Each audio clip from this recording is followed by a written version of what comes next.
Indie Global Media Network.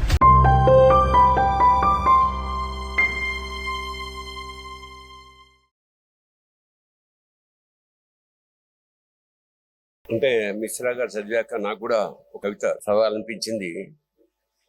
పైగా మొన్న కాశ్మీర్లో జరిగిన ఇన్సిడెంట్ గురించి దాదాపు నేను ఒక 40 years బ్యాక్ ఇలాంటి సిమిలర్ ఇన్సిడెంట్ జరిగినప్పుడు నేను రాసిన కవిత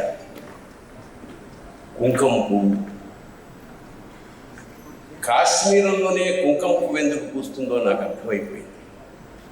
అక్కడ ఉన్నటువంటి పాకే పసిబిడ్డ నెత్తురు ముద్దయిపోతుంది. సామగానం చేసే కాశ్మీరీ పండితుల కంఠాల్లోంచి వేదం ఆగి రుధిరం బయటకు వస్తుంది. అక్కడ రేపు పల్లకీ లెక్క ఊరేగాల్సిన పెళ్లి కొడుకులు ఇవాళ పాడెక్కుతారు. ఆ లోయలో హిమాలయాలు సైతం మూర్తీభవించిన వైధవ్యాల్లో ఉంటాయి. భరతమాత కిరీటం ఒరుచుకుని నిరంతరం అక్కడ నెత్తురోడుతూ ఉంటుంది. బుద్ధుడు కూడా కళ్ళు నోరు మూసుకుని మళ్ళీ అంతర్ముఖుడవుతాడు. కుంకుమ. Indie Global Media Network, taking innovation, collaboration and growth to the forefront.